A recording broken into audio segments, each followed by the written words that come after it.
Dwight David Eisenhower was born on October 14, 1890, in a small frame house in Denison, Texas.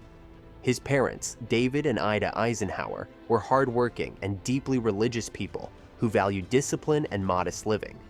Life was not easy for the Eisenhowers, and like many families in rural America, they often struggled to make ends meet. When Dwight was just a year and a half old, the family moved to Abilene, Kansas, the town that would shape his entire character. Abilene was a place of wide skies, wheat fields, and a community where neighbors relied on each other. It was here that young Dwight learned the values of hard work, faith, and responsibility.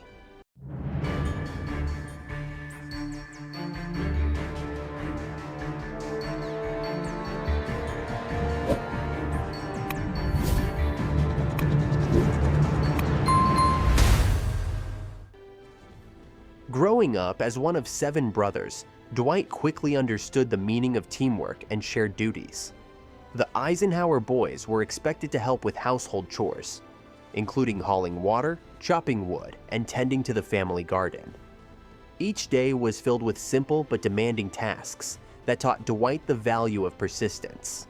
His mother, Ida, was especially influential in shaping his character, teaching her sons to remain calm under pressure and treat others with kindness.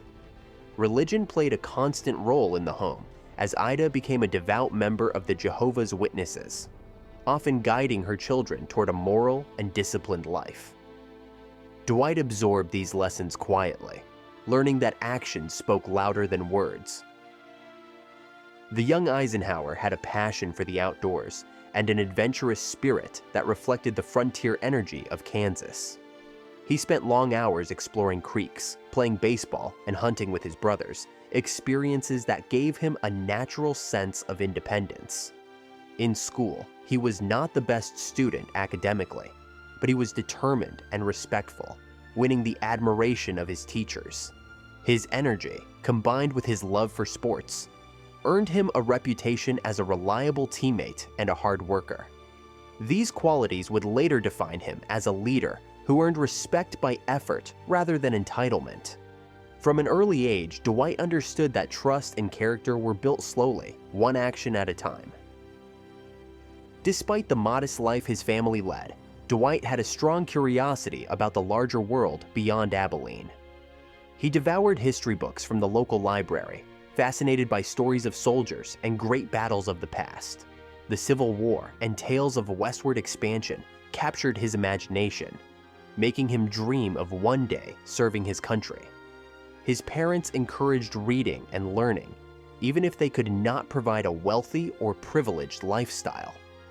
By the time he was a teenager, he had developed a quiet confidence and a sense that he was destined for something beyond the small Kansas town. Those around him could see he possessed a calm, steady nature uncommon for his age. Dwight's upbringing in Abilene left him with a lifelong appreciation for humility and honesty. He never forgot the simple homes, the dusty roads, and the hardworking neighbors who shaped his sense of community.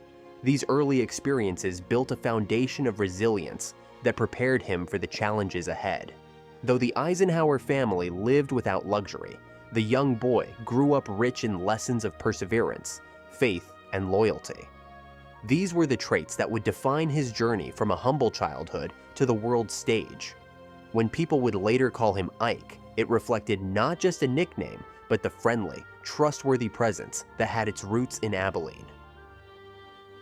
By 1911, Dwight Eisenhower had matured into a strong young man, eager for opportunity. He worked several odd jobs after high school, including time in a creamery, to help support his family and save for his future. His ambition was clear. He wanted to serve his country in a meaningful way. When a friend encouraged him to take the entrance exam for the U.S. Military Academy at West Point, he saw it as a chance to escape the limits of small-town life. With determination and careful preparation, he earned a coveted appointment to join the class of 1915. This class would later become famous as the class the stars fell on, because so many of its graduates became generals. Arriving at West Point was a life-changing experience for young Eisenhower. he was introduced to a world of strict discipline, rigid schedules, and intense academic and physical demands. The cadet lifestyle required him to rise early, maintain impeccable military bearing, and push himself to excel in every area. At first, he struggled with some subjects, particularly the higher-level mathematics required, but he compensated with hard work and perseverance. His friendly nature made him well-liked among his peers, and he quickly learned the value of teamwork in a military setting.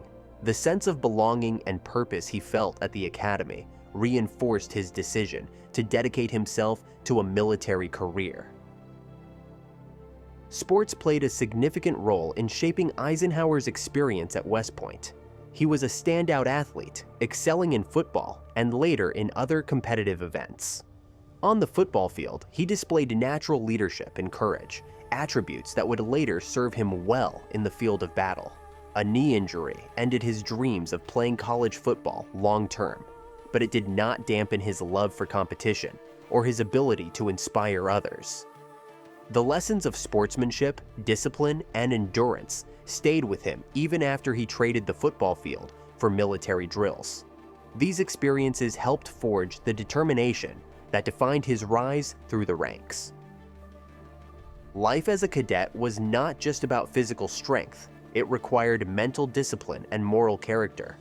Eisenhower learned to lead by example, to remain calm under pressure, and to respect the chain of command.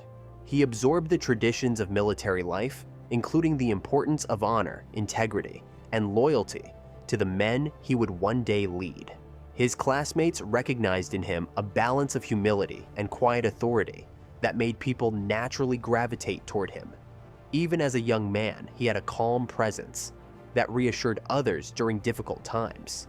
These qualities would eventually make him the ideal leader during the chaos of global war. Graduating from West Point in 1915 marked the first great milestone in Eisenhower's journey. He left the academy not just with a diploma, but with a deep sense of duty and belonging to something larger than himself. The friendships he forged there and the rigorous training he endured became the foundation for his future military career. For Eisenhower, the years at West Point were not simply about learning how to be a soldier.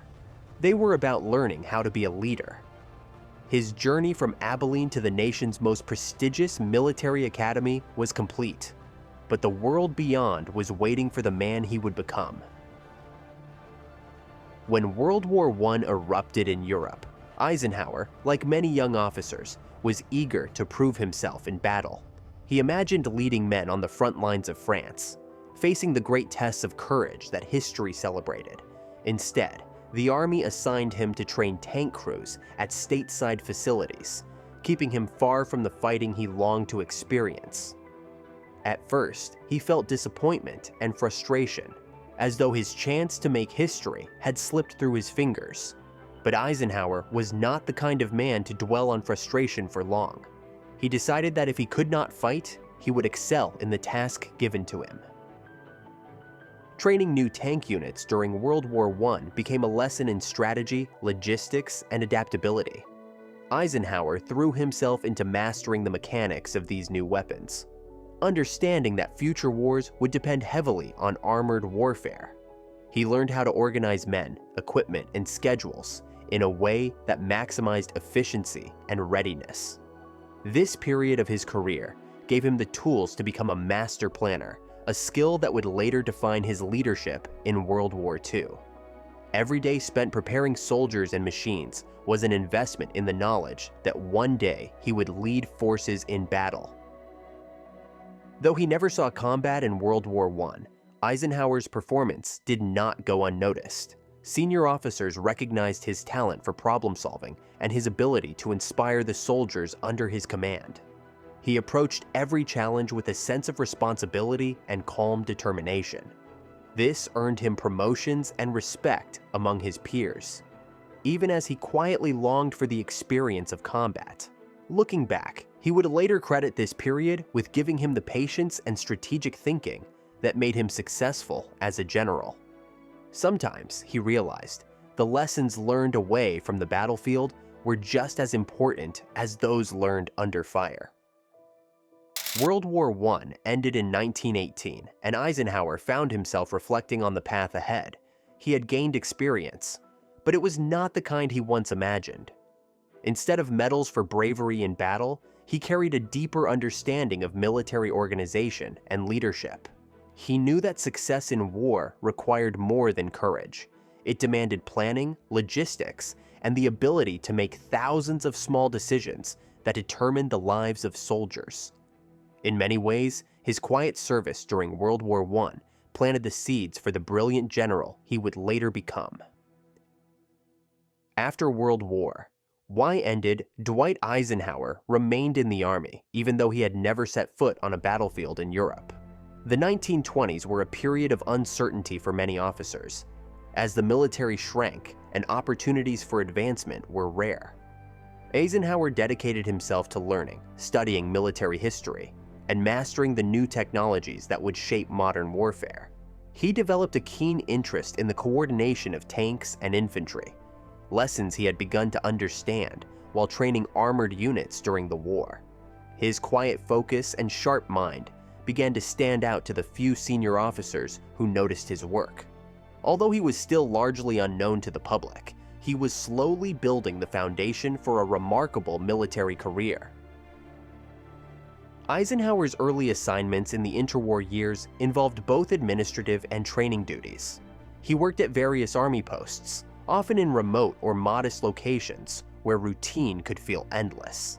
But Eisenhower treated every task as a chance to learn and improve, whether it was organizing exercises or planning field maneuvers. His attention to detail and ability to think several steps ahead impressed his superiors. He started to earn a reputation as a problem solver who could anticipate challenges before they became crises. Even in these quiet years, he was shaping the leadership skills that would one day carry him to the top of the military. By the mid-1920s, Eisenhower had the opportunity to work with legendary military figures, including General Fox Connor. Connor became a mentor and introduced him to the higher strategies of warfare. Together, they discussed the lessons of World War I and the importance of preparation for future conflicts. Connor encouraged Eisenhower to read widely on military history, especially about coalition warfare and the challenges of leading Allied forces. These conversations left a deep mark on Eisenhower, shaping the way he would later handle the massive responsibilities of World War II. The young officer understood that strategy required not just skill, but the patience to bring people together. In 1929, Eisenhower's career took a new turn when he began working in Washington, D.C., at the Army's Office of the Assistant Secretary for War. This assignment exposed him to the political side of the military, where planning and budgets often dictated what could actually be done in the field. Eisenhower learned how to navigate the complex relationships between the Army and the government. He developed a calm, professional approach that allowed him to succeed in a world full of competing interests and careful negotiations. This experience would prove invaluable when he later had to coordinate military and political leaders from multiple nations. Throughout the interwar period, Eisenhower kept his ambitions in check, knowing that patience was essential in a peacetime army. He understood that visibility and recognition were limited, but he never allowed himself to become complacent. He quietly earned respect through consistent performance and thoughtful leadership. Even as the Great Depression made life difficult across America, he remained focused on his duties and his own self-improvement. He was slowly moving toward the moment when the world would need his abilities. By the end of the 1930s, Eisenhower had transformed from a young officer eager for combat into a seasoned strategist. He had absorbed lessons about leadership, planning, and the importance of preparation that few other officers possessed. Though he was still largely invisible to the public eye, his hidden genius was recognized by a select few in the military. Eisenhower's time in the interwar years became a silent proving ground. The world had not yet seen his brilliance, but those who served with him knew he was a man ready for larger responsibilities. In 1935, Eisenhower received a career-changing assignment as an aide to General Douglas MacArthur, who had been appointed to organize the Philippine Army. The Philippines, then an American territory moving toward independence, needed a modern defense force. Eisenhower was tasked with helping MacArthur design training programs, plan defenses, and organize the fledgling military structure. This work required patience, creativity, and diplomacy, all of which suited Eisenhower's calm and methodical approach. He saw the posting not just as a job, but as an opportunity to sharpen his leadership skills under one of the most famous generals in the U.S. Army. Working with MacArthur was both an education and a challenge. MacArthur had a larger-than-life personality, often dramatic and demanding in his expectations. Eisenhower learned to manage his general's ambitious ideas while quietly steering plans in a practical direction.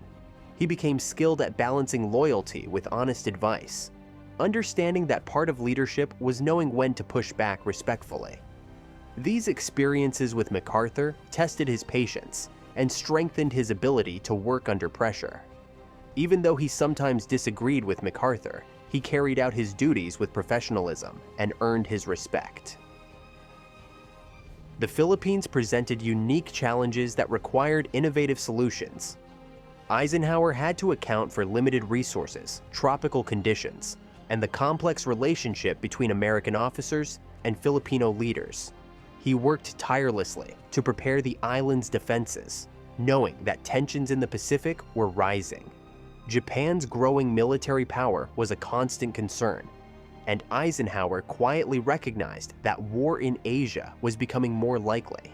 This awareness drove him to make the most of his time in the Philippines, treating each plan and training exercise as preparation for a future conflict.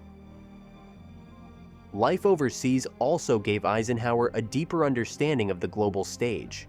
He witnessed how international politics, geography, and culture could affect military planning. He developed a broader worldview, realizing that successful leadership would require not just tactics, but also the ability to manage relationships across cultures.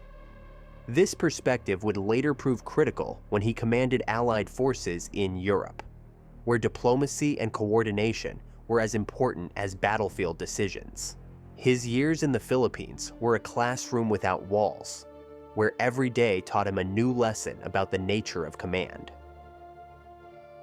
Despite the demands of the assignment, Eisenhower maintained his steady temperament and sense of humor. His calm presence reassured those around him, from young officers to senior leaders.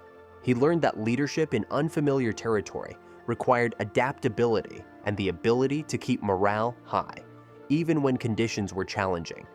The relationships and knowledge he gained in the Philippines became a cornerstone of his military education. By the time he returned to the United States in 1939, he was a far more seasoned and confident officer than the man who had first arrived in Manila. This chapter of Eisenhower's career demonstrated his ability to succeed in complex, high-pressure roles. His work under MacArthur proved he could balance loyalty, strategy, and practical execution in a difficult environment. It was a period that tested his patience and sharpened his skills, all while keeping him out of the public spotlight. Unknown to most Americans, the officer serving in the Pacific was quietly preparing himself for the greatest military challenges the world would soon face.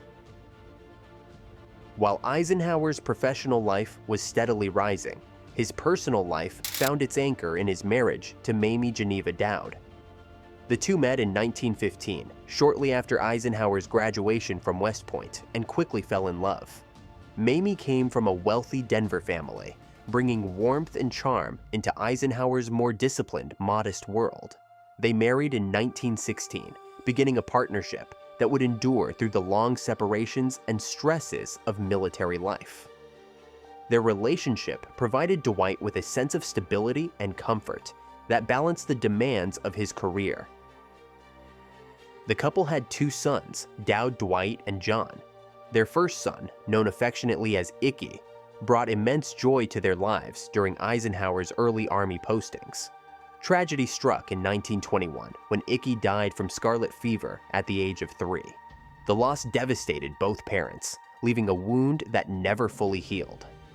Eisenhower buried his grief in his work, but he often carried a quiet sadness that those close to him could see.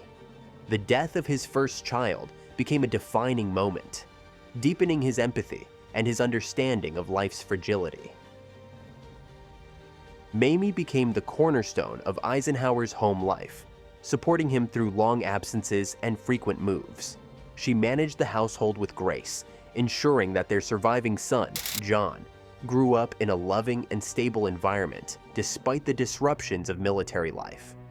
Her charm and sociability made her a beloved presence in military circles, where she often helped ease social tensions. For Eisenhower, her support was essential, providing him with emotional strength when his career became demanding. The bond between Dwight and Mamie was one of quiet devotion, built on mutual respect and love. Balancing military duty and family life was never easy, especially during the interwar years. Eisenhower's career required him to move from post to post, often leaving Mamie to handle the home alone. Letters became their lifeline, filled with expressions of love, encouragement, and longing. Despite the challenges, their marriage endured, and their commitment to each other never wavered. Eisenhower understood that his ability to serve was made possible by the stability his wife provided at home. The family's private moments were filled with warmth and laughter, even amid the strains of military life. Eisenhower cherished simple pleasures, such as playing cards, telling stories, and enjoying quiet evenings with his family. These memories became the emotional foundation that carried him through the darker times of war and responsibility. The love and loss he experienced during these years shaped the human side of the leader he would become. Eisenhower's family life gave him perspective on the cost of service. He knew that military duty often came with personal sacrifices, not just for the soldier, but for those who waited at home. His empathy for families and soldiers alike would later influence his leadership style, making him a commander who understood both the strategic and the human dimensions of war. By the late 1930s, Eisenhower's quiet work and consistent excellence began to pay off. He received a series of steady promotions, each one recognizing his skill as a planner and leader. Though still largely unknown outside military circles, he was earning the trust of influential officers who saw his potential. His dedication to preparation and his ability to organize large operations set him apart from many of his peers. Eisenhower's rise was gradual but undeniable, fueled by patience and relentless effort. As global tensions grew, Eisenhower became increasingly focused on the possibility of another major war. He studied the conflicts in Europe and Asia, observing the rapid expansion of Germany and Japan. His time in the Philippines had already shown him the importance of being ready for sudden conflict. He believed that preparation and planning would make the difference between victory and disaster. Even without public recognition, he worked behind the scenes to ensure that the U.S. Army was better equipped and more strategically aware. In 1940, the Army began expanding in response to the growing threat of global war. Eisenhower's abilities as a trainer and organizer became essential to this effort. He took on larger responsibilities, managing increasingly complex operations and supervising the movement of troops and equipment. His clear thinking and calm approach inspired confidence in both his superiors and his subordinates. Each success reinforced the sense that he was a man destined for greater roles in the near future. By 1941, as the world stood on the edge of conflict, Eisenhower achieved the rank of brigadier general. This promotion marked the culmination of 2 decades of steady work and learning. He had risen from a relatively unknown officer to a trusted strategist within the U.S. Army. Though he still had not commanded in combat, his reputation as a brilliant planner and reliable leader was firmly established. The military now knew they could call on him for critical assignments in the coming war. Eisenhower's journey during the interwar years was a story of patience, persistence, and preparation. He never chased glory or recognition, but focused on mastering his responsibilities. He built relationships, learned lessons, and embraced challenges that other officers might have overlooked. When the time came for leadership on a global stage, he would be ready because of the quiet work done in these formative years. As 1941 closed and the shadow of war darkened the world, Dwight D. Eisenhower stood at the threshold of history. His life as a soldier had been shaped by discipline, family devotion, and an unwavering commitment to service. The unknown officer from Abilene was now prepared to take on a role that would change the course of the 20th century. In the summer of 1942, Dwight Eisenhower's life changed overnight. For years he had worked quietly in the background, planning and organizing without ever leading troops in combat. Then, suddenly, he received the call that would define his career. President Franklin D. Roosevelt and Prime Minister Winston Churchill had chosen him to command Allied forces in North Africa. The selection shocked Eisenhower and much of the military establishment, since he had never commanded a division in battle. Yet his reputation as a brilliant planner and a steady diplomatic leader convinced the Allies he was the right man. This moment was the turning point, transforming him from an unknown general into the face of America's war in Europe. The decision was born out of necessity and trust. The Allies needed a commander who could unite British and American forces, manage egos, and execute bold operations under extreme pressure. Eisenhower's calm demeanor, intelligence, and ability to get along with strong personalities like General George Patton and British Field Marshal Bernard Montgomery made him the ideal candidate. He traveled to London, where he met with senior leaders and quickly began organizing what would become Operation Torch. For the first time, Eisenhower felt the weight of global expectations on his shoulders. The success or failure of the next mission would not only shape the war, but also determine his future as a commander. Eisenhower approached his new responsibilities with humility and determination. He knew that a mistake could shatter the fragile alliance between the United States and Britain. In private moments, he confessed to friends that he felt the heavy burden of history pressing down on him. But in public, he projected confidence and calm, earning the trust of soldiers and politicians alike. His leadership style was rooted in patience, logic, and the belief that unity was the key to victory. Even before the first shot was fired, he was proving himself as the kind of leader who could guide the Allies through the chaos of war. The challenges before him were immense. North Africa was a vast, unfamiliar theater with harsh deserts, unpredictable weather, and enemy forces that were battle-hardened and well-prepared. Eisenhower had to coordinate landings across thousands of miles, relying on troops who were new to combat. He also had to work closely with the British, who had more experience but often clashed with their American counterparts. Every decision required careful calculation and an awareness that failure could devastate Allied morale. Eisenhower's ability to handle these pressures without showing panic became one of his defining qualities. The first weeks of preparation showed his skill in balancing military and political priorities. Roosevelt and Churchill expected results, but Eisenhower knew that rushing into battle without proper planning could lead to disaster. He spent long hours studying maps, reviewing supply lines, and holding meetings with British and American officers. Slowly, he built a strategy that aimed to surprise the enemy and establish a foothold in North Africa.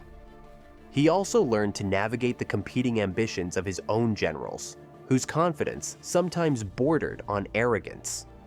The quiet officer from Kansas had now become the central figure in one of the most important military gambles of the war. By October 1942, Eisenhower was ready. He had transformed from a behind-the-scenes planner into a commander responsible for the lives of tens of thousands of soldiers. The Allied High Command placed their faith in him, and the world would soon watch his first major test. The stage was set for Operation Torch, and for Eisenhower, there was no turning back. History had chosen him, and he was determined not to fail. Operation Torch began in November 1942, marking the first major American offensive in the European theater. Eisenhower's plan called for landings at 3 key locations: Casablanca, Oran, and Algiers. The goal was to seize control of French North Africa, then held by Vichy French forces loyal to Germany. For Eisenhower, this operation was a baptism by fire, his first time leading soldiers into actual combat. The stakes were enormous because a failure could shake Allied confidence and give Germany a major propaganda victory. Every hour of planning now had to prove itself on the battlefield. The landings were complex and dangerous. Eisenhower had to coordinate naval convoys crossing the Atlantic, air support for the troops, and amphibious assaults on enemy-held beaches. On November 8, 1942, American and British forces stormed the shores, facing a mix of resistance and confusion from Vichy French defenders. For many American soldiers, this was their first experience of war, and the tension was overwhelming. Eisenhower remained at his command post, calmly monitoring reports and issuing orders with precision. His leadership during these first critical hours demonstrated his ability to stay composed under the most extreme pressure. The operation quickly turned into a test of diplomacy as much as military skill. Eisenhower had to negotiate with French officials to prevent prolonged fighting, which could slow the advance and waste precious lives. He personally appealed to Admiral François Darlan, the French commander in Algiers, to switch sides and support the Allies. This controversial decision ultimately worked, as many French forces stopped resisting and joined the fight against Germany. It was an early example of Eisenhower's instinct for blending politics and strategy, knowing that victory required more than just battlefield success. Despite the initial success, the campaign was far from easy. The German Afrika Korps, led by the legendary Field Marshal Erwin Rommel, launched counterattacks that tested the inexperienced American troops. Eisenhower had to learn quickly, adapting to the harsh desert terrain and the realities of modern mechanized warfare. He relied heavily on his British allies, who had already fought Rommel in previous battles. The partnership was sometimes tense, but Eisenhower's patience and even temperament kept the coalition functioning. These early lessons in coalition command would later prove vital during the massive operations in Europe. By early 1943, Operation Torch achieved its primary goals. The Allies controlled key ports and airfields, creating a launching point for further operations in the Mediterranean. Eisenhower had proven himself capable of leading in combat, even if mistakes were made along the way. He also demonstrated his ability to think beyond immediate battles, understanding that each victory needed to serve the larger strategic plan. For the first time, American forces had successfully engaged Axis troops in the West, giving hope to soldiers and civilians alike. The experience in North Africa transformed Eisenhower's leadership. He saw firsthand the cost of war, the chaos of battle, and the importance of maintaining morale among troops and allies. He also learned that diplomacy and military action were inseparable in a global conflict. By the time the North African campaign ended, Eisenhower was no longer the untested general who had arrived in London months earlier. He was now a battle-hardened commander, ready for the next step in the Allied advance. With North Africa secured, the Allies turned their attention to Sicily in the summer of 1943. The island was seen as the gateway to Italy and a critical step toward liberating Europe from Nazi control. Eisenhower once again took command of a massive and complex operation. He had to coordinate naval fleets, airborne assaults, and amphibious landings, while managing the fragile cooperation between British and American forces. The invasion of Sicily, known as Operation Husky, would test every lesson he had learned in North Africa. Eisenhower faced a new challenge in the personalities of his top generals. General George S. Patton, leading U.S. forces, was aggressive and ambitious, eager to prove himself on the battlefield. British Field Marshal Bernard Montgomery, commanding the British Eighth Army, was equally determined but often dismissive of American inexperience. Eisenhower's role was not just to direct the campaign, but to keep these powerful personalities from clashing in a way that could jeopardize the mission. His diplomatic skills became as important as his military judgment. The landings in July 1943 were intense and chaotic. Allied troops faced rough seas, scattered drops for airborne forces, and stiff German and Italian resistance. Eisenhower followed the operation from his command post, maintaining constant communication with his generals. He encouraged patience and coordination, reminding his commanders that unity was more valuable than reckless speed. When Patton and Montgomery pushed for different strategies, Eisenhower mediated their disagreements with firm but calm authority. His ability to manage egos while keeping the mission on track became one of his defining talents. As the campaign progressed, Patton's drive led to bold advances, including the capture of Palermo and a race toward Messina. But his aggressive behavior also caused political problems, especially when he slapped 2 American soldiers suffering from battle fatigue. Eisenhower handled the incident with careful diplomacy, privately reprimanding Patton while shielding the larger mission from scandal. He understood that leadership in war meant balancing accountability with the need to keep strong-willed commanders effective in battle. These moments showed the world that Eisenhower was not just a strategist, but also a political leader in uniform. The fall of Sicily in August 1943 was a major victory for the Allies. It forced Italy to reconsider its alliance with Germany and opened the door for the invasion of the Italian mainland. For Eisenhower, it was proof that he could manage both the battlefield and the complex web of Allied relationships. He had guided the first true American-led victories in Europe, and his reputation as a world-class commander was now secure. His calm, patient style had once again turned potential chaos into coordinated success. By the end of 1943, Dwight Eisenhower was no longer a hidden figure in military history. He had led the first major American campaigns in the West, navigated the volatile mix of politics and war, and earned the trust of soldiers and leaders alike. The lessons of North Africa and Sicily prepared him for the even greater challenge that lay ahead, the liberation of Europe. But before that, he would be called to take command of the largest and most daring military operation the world had ever seen. By late 1943, Dwight D. Eisenhower faced the greatest challenge of his life. He had been appointed Supreme Commander of the Allied Expeditionary Force, charged with planning and executing the liberation of Western Europe. The operation, codenamed Overlord, would require landing hundreds of thousands of troops on the beaches of Normandy in German-occupied France. Every detail had to be exact, from tides and weather to the coordination of ships, aircraft, and ground forces. The pressure on Eisenhower was unimaginable because the future of the free world seemed to rest on his decisions. A single mistake could lead to catastrophe. Secrecy surrounded every aspect of the plan. Eisenhower and his staff worked in heavily guarded offices, away from prying eyes and potential spies. Maps covered the walls, marked with landing zones, German defenses, and supply routes. British and American planners debated constantly, each side advocating different strategies and timetables. Eisenhower acted as both leader and mediator, guiding discussions toward a plan that would satisfy political demands while giving soldiers the best chance of survival. He knew that unity among allies was just as vital as surprise against the Germans.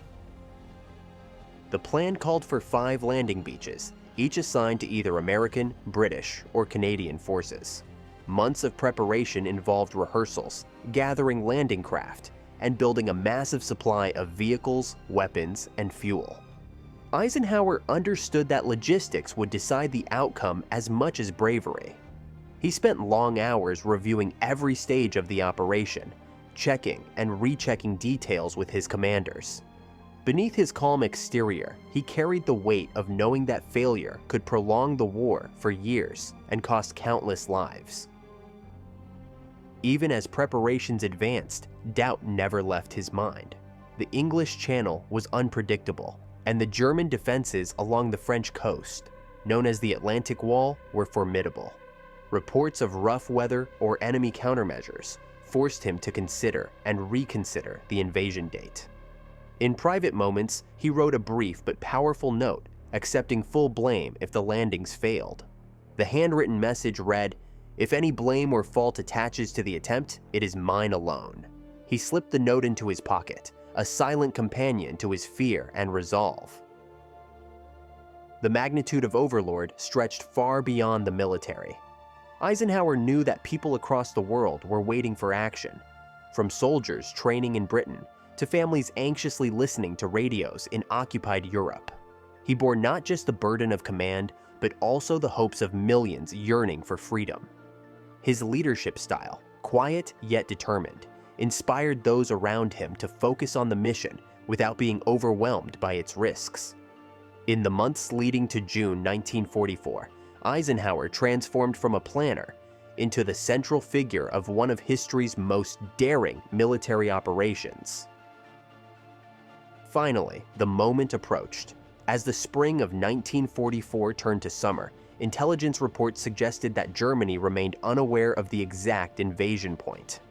The Allies had successfully deceived the enemy with fake armies and misleading signals, convincing Hitler that the landings might occur in Calais. Eisenhower stood ready, knowing that the next step would mark either triumph or disaster. The eyes of the world were on him, and he had never felt the weight of history so sharply.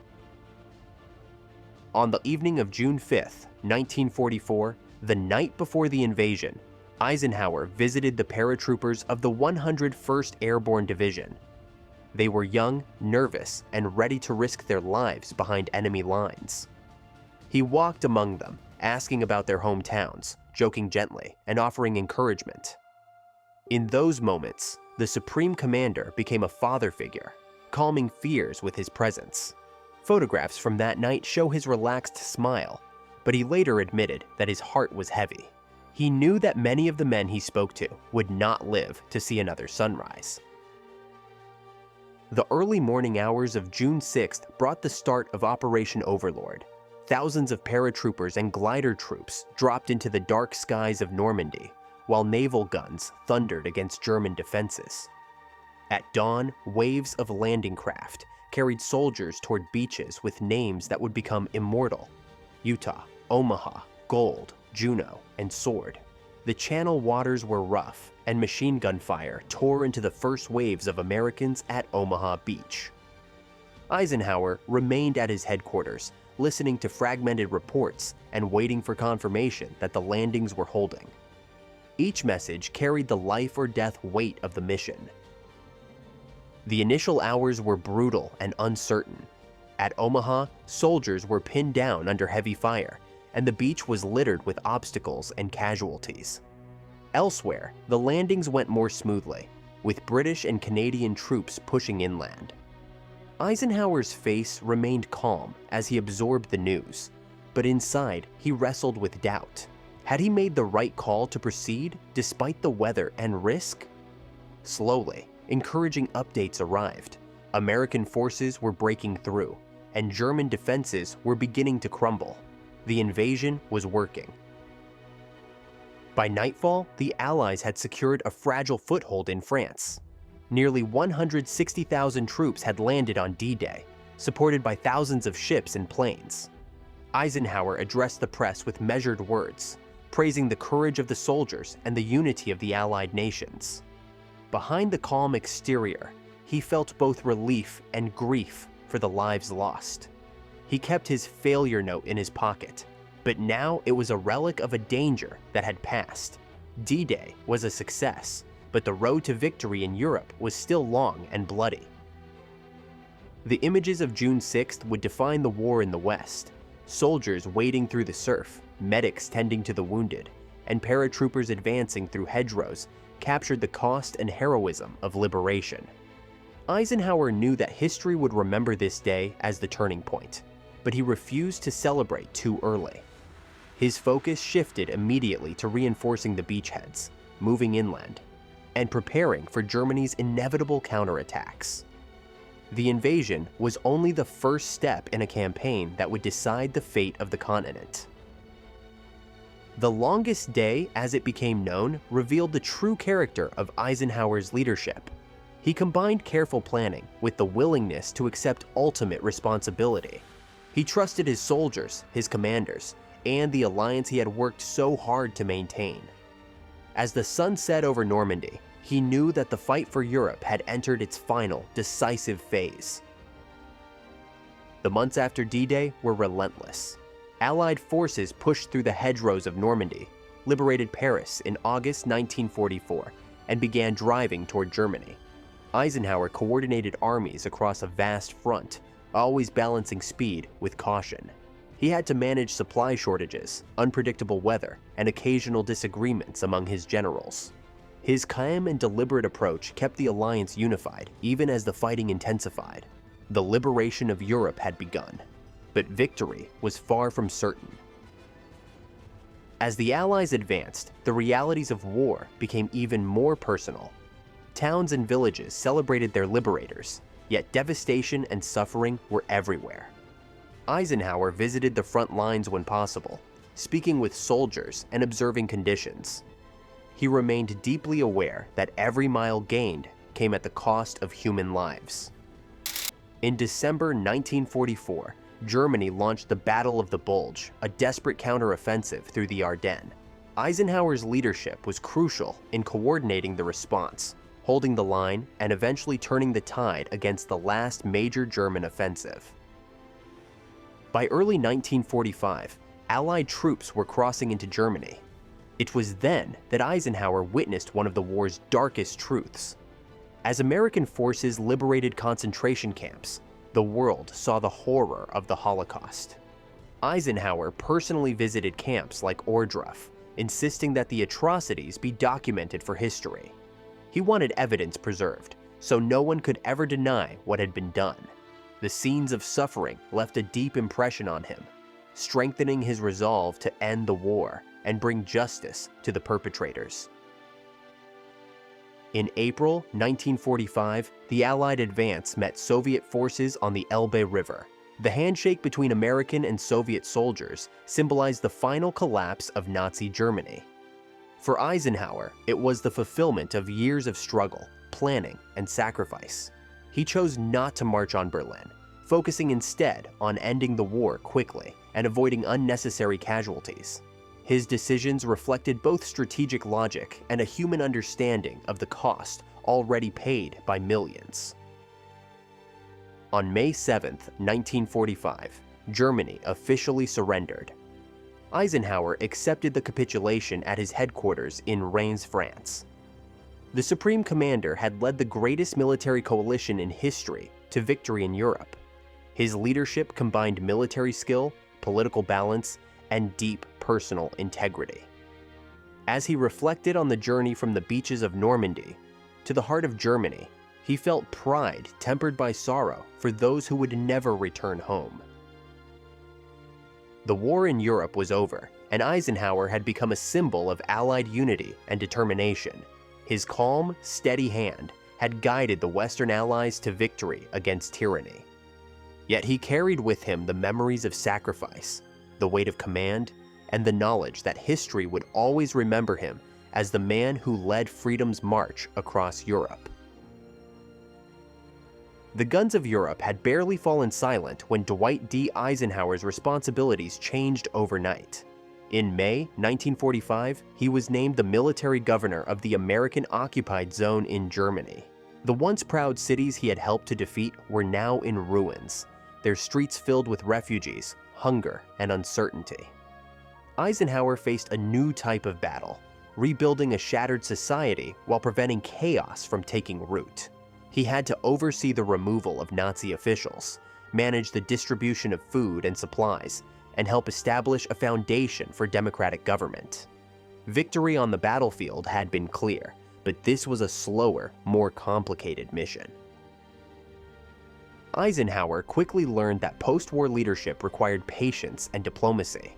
The people of Germany were both defeated and desperate, and tensions with the Soviet Union were already rising. The division of Germany into zones of occupation created friction among the Allies. Eisenhower maintained a steady hand, determined to avoid unnecessary conflict while enforcing American policies. He visited towns and camps, saw the consequences of war firsthand, and understood that rebuilding Europe was as important as winning the war itself. These early experiences foreshadowed the struggles of the Cold War that lay ahead. By late 1945, Eisenhower was called back to Washington to serve as Army Chief of Staff. His task was monumental: to manage the demobilization of millions of soldiers and transition the United States military from war to peace. Troop reductions were swift and sometimes chaotic, as veterans longed to return home. At the same time, the world was entering a new era of tension, with the Soviet Union emerging as a rival superpower. Eisenhower balanced the political demands for a smaller army with the strategic need for readiness. He knew that the lessons of the 1930s, when America had disarmed too quickly, could not be repeated. Life in Washington brought new challenges for Eisenhower. He spent long days testifying before Congress, meeting with President Truman, and coordinating with international leaders. His tone was calm and reassuring, but he carried the weight of global uncertainty. The atomic bomb had changed the world forever, and the line between peace and war felt razor thin. Eisenhower's leadership helped stabilize the post-war military, giving the country confidence as it entered the first years of the Cold War. Though his work was not as visible as D-Day, it was crucial to America's security. Even as he managed military duties, Eisenhower felt the burden of public expectation. Newspapers celebrated him as the hero of Europe, a man of integrity and decisive action. Crowds gathered wherever he appeared, and veterans often approached him with gratitude. He remained humble, often saying that the soldiers deserved the praise more than he did. Yet he knew that fame came with responsibility, and his every move was watched closely by those who wondered if the general would one day seek political office. The thought lingered in the background, even as he focused on the immediate task of rebuilding a post-war world.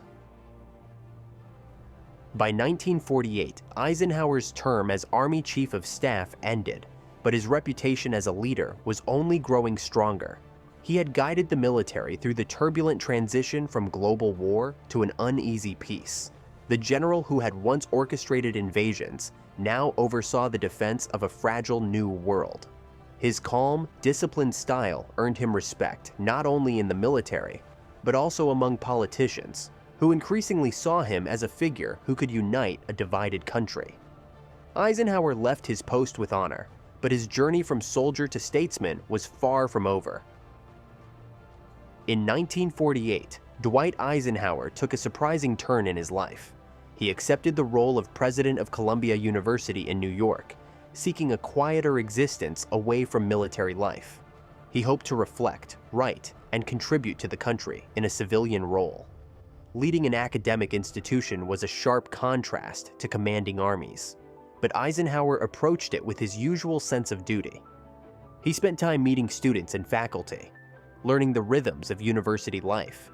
Yet, even in this peaceful setting, the demands of public life continued to follow him. Columbia offered Eisenhower a chance to engage with ideas shaping the post-war world. He delivered lectures on leadership and international affairs, often reflecting on the moral responsibilities of victory. However, he sometimes struggled with the academic environment, where debates could be slow and ceremonial compared to the urgency of wartime decisions. His mind often returned to global events, particularly the growing tension between the United States and the Soviet Union. The Cold War was deepening, and it became clear that his country still needed his leadership. In 1950, President Truman and America's NATO allies approached Eisenhower with a new mission. He was asked to become the first Supreme Commander of the North Atlantic Treaty Organization, leading the defense of Western Europe against Soviet aggression. Eisenhower could not refuse the call of duty. He left Colombia and returned to Europe, this time not as a liberator, but as a guardian of peace. The assignment demanded intense coordination with Allied governments, much like the war years, but now the enemy was potential rather than present. Eisenhower's work with NATO solidified his status as a global leader. He traveled across Europe, inspecting defenses, meeting heads of state, and building trust among nations that had recently been at war. His ability to balance diplomacy and military strategy became his greatest strength. He knew that preventing war required both strength and cooperation, and he worked tirelessly to create a unified front against Soviet influence. His presence reassured European nations that the United States was committed to their defense.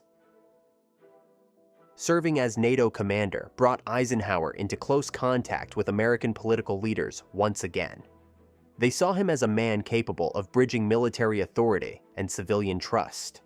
While Eisenhower insisted he was not a politician, his public image as a calm, principled leader only grew stronger. Newspaper editorials and public opinion polls increasingly suggested that he might be the one figure who could lead America through the uncertainty of the Cold War. By 1952, Eisenhower had completed his NATO service and returned home to a hero's welcome. He had successfully transitioned from general to educator, and then to global defender of freedom. Each role deepened his experience and strengthened his reputation as a unifying figure. As the next presidential election approached, the calls for him to enter politics were becoming impossible to ignore. When Eisenhower returned to the United States in 1952, he was greeted as a national hero once more. Everywhere he traveled, crowds shouted, "I like Ike," the phrase that would soon become legendary. Ordinary Americans saw in him a leader they could trust, calm, honest, and unshaken by the storms of war or politics. Eisenhower had spent years resisting the idea of running for office, preferring to serve in uniform. Yet he could feel the weight of the nation's expectations pressing on him. The political landscape of 1952 was turbulent. The Korean War raged overseas, and at home, Americans were anxious about communism and corruption in Washington. Both major parties quietly hoped Eisenhower would choose their side. He finally decided to run as a Republican, believing that the country needed new leadership to restore faith in government. His campaign would not be built on flashy speeches or aggressive attacks, but on his reputation for integrity and competence. The I Like Ike movement quickly became a nationwide phenomenon. Supporters wore buttons and waved banners with the slogan, while campaign events drew massive crowds. Eisenhower's style was warm and approachable, yet firm when it came to America's security. He reassured voters that he understood both war and peace, and that he would lead with the same steady hand that had carried the Allies to victory in Europe. His personal charm and credibility gave him an advantage that few politicians could match. Privately, Eisenhower approached politics with caution. He knew that governing a nation would be different from commanding armies or alliances. He often reflected on his decision late at night, wondering if he was prepared for the public battles ahead. But his sense of duty overcame any hesitation. He believed that leadership was not about seeking comfort, but answering when the country called. That belief had guided him through every stage of his life. By the summer of 1952, Eisenhower's campaign was in full swing. He traveled across the country by train and plane, meeting Americans in small towns and big cities alike. His speeches were simple, direct, and full of confidence in the nation's future.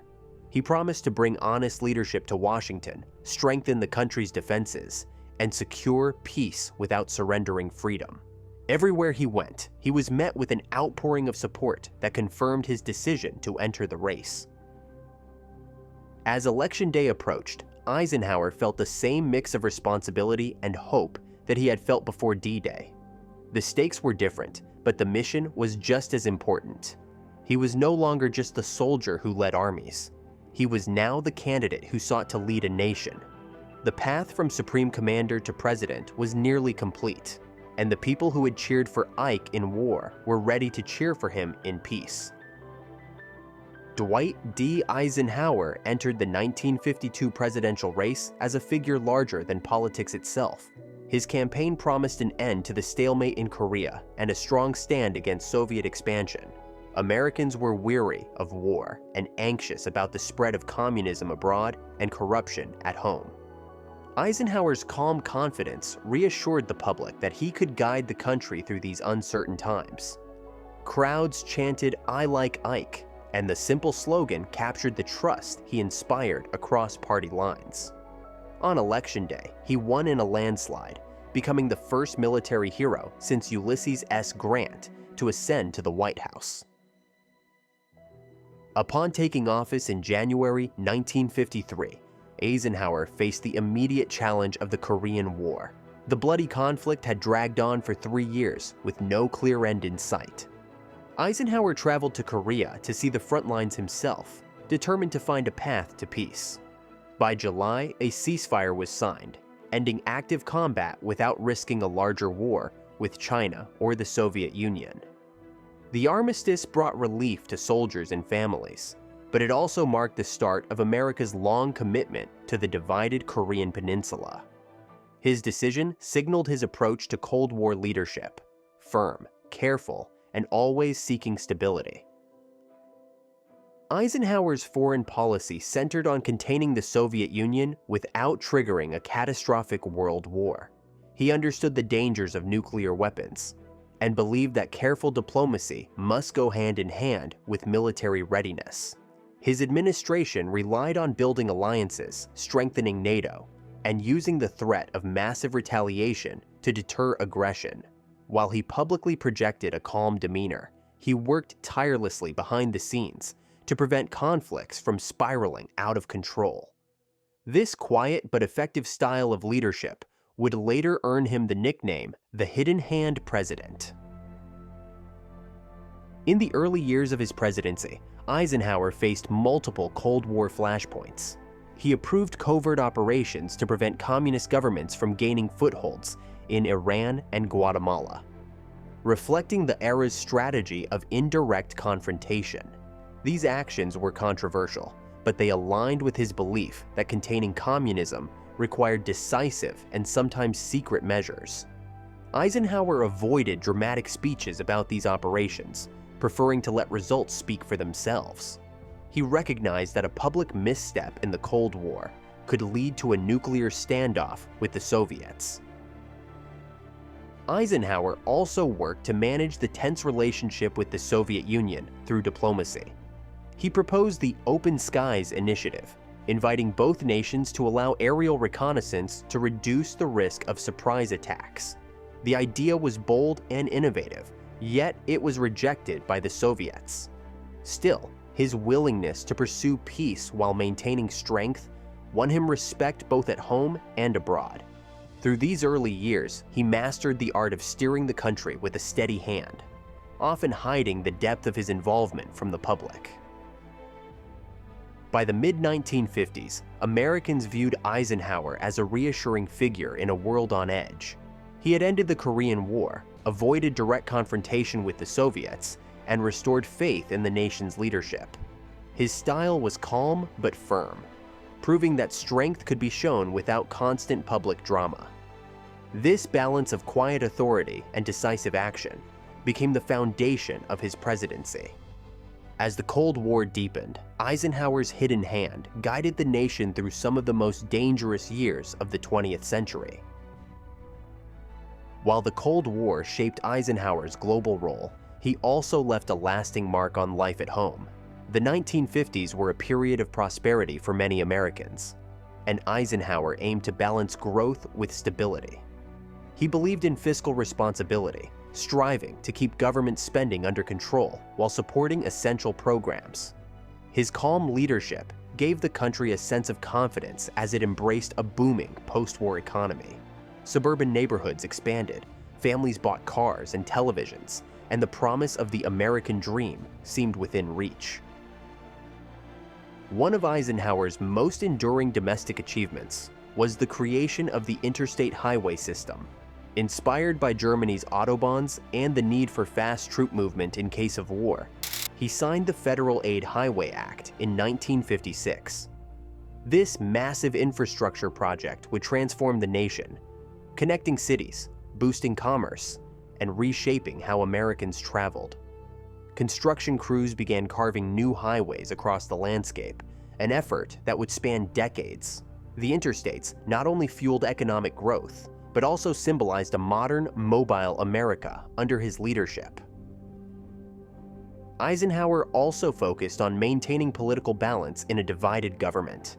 Though a Republican, he often pursued moderate policies to avoid deep partisan conflict. He accepted key elements of the New Deal and Social Security, understanding that these programs had become essential to American life. His approach was pragmatic rather than ideological, reflecting his belief in problem-solving over political battles.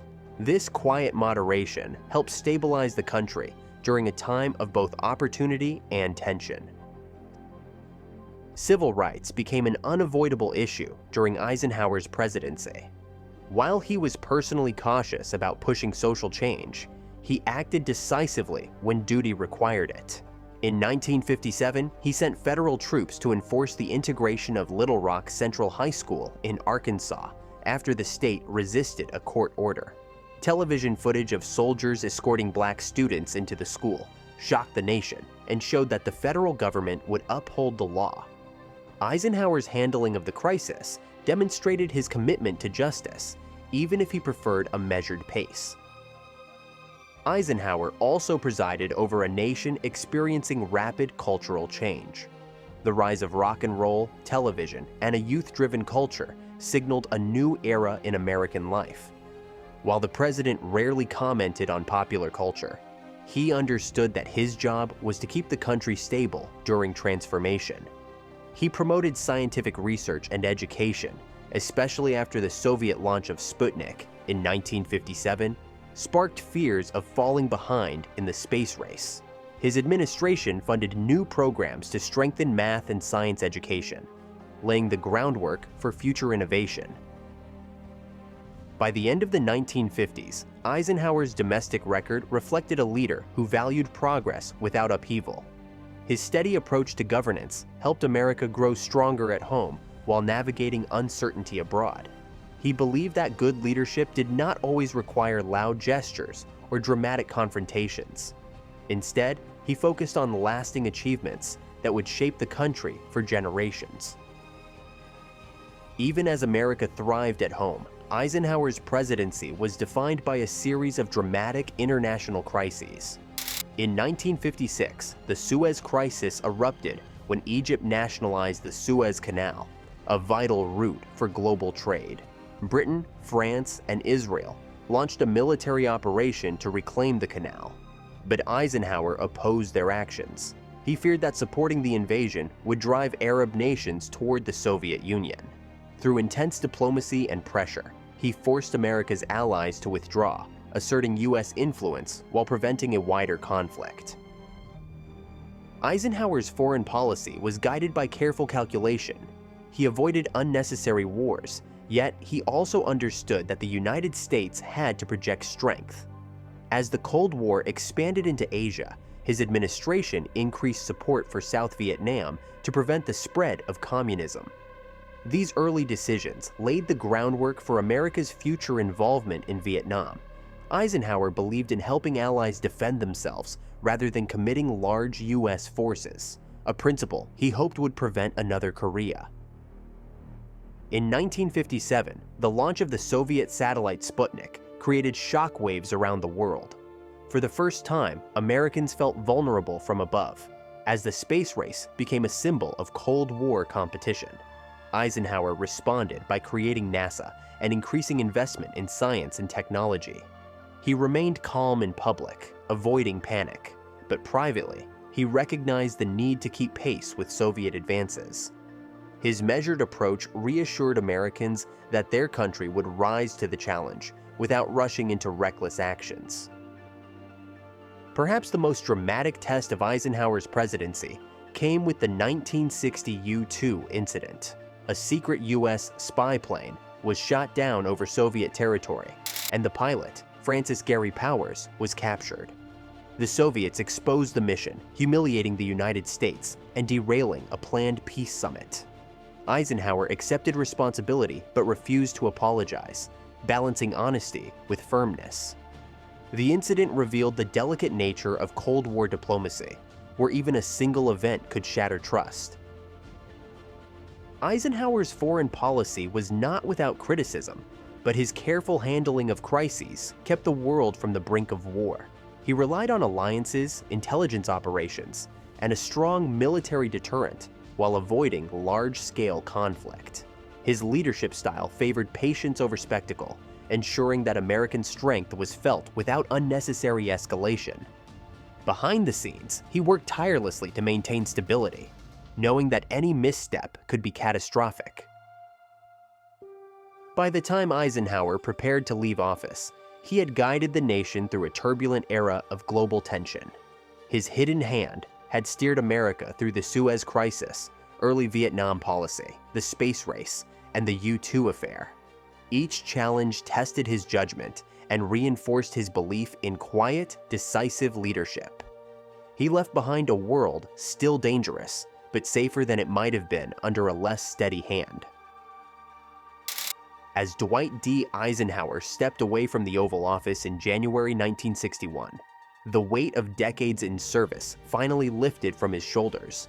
From the windswept plains of Abilene to the battlefields of Europe and the halls of the White House, he had lived a life that spanned the defining struggles of the 20th century. Cameras captured his farewell address, where he spoke not with the fiery tone of a general, but with the calm warning of a seasoned leader. He reminded the nation to guard against the rise of the military-industrial complex, a phrase that would echo through history as his final act of guidance. Eisenhower returned home to his farm in Gettysburg, Pennsylvania, the quiet countryside reflecting the simple roots he never forgot. Visitors found him happiest walking his land, watching the changing seasons and sharing stories with Mamie.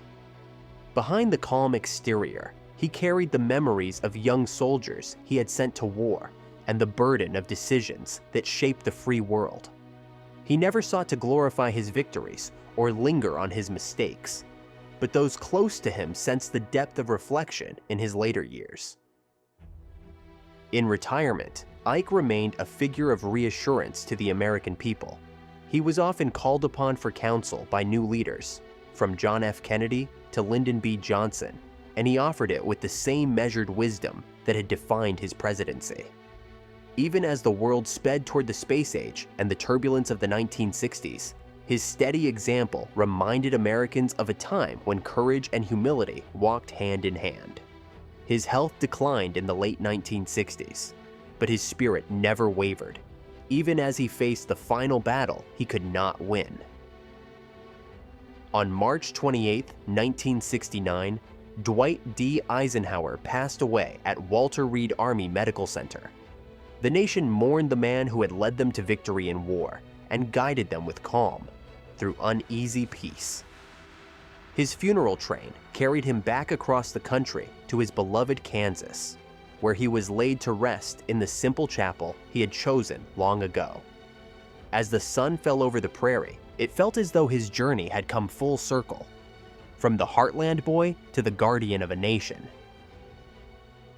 Today, Eisenhower's legacy is one of quiet strength and unshakable duty. He was a man who shunned personal glory, yet left behind a world forever changed by his leadership. He taught that true power lies not in the loudest voice, but in the steady hand that can guide through storm and silence alike. And as history turns its pages, Dwight D. Eisenhower endures, not as a man of ambition, but as a man of honor, whose life defined what it meant to serve.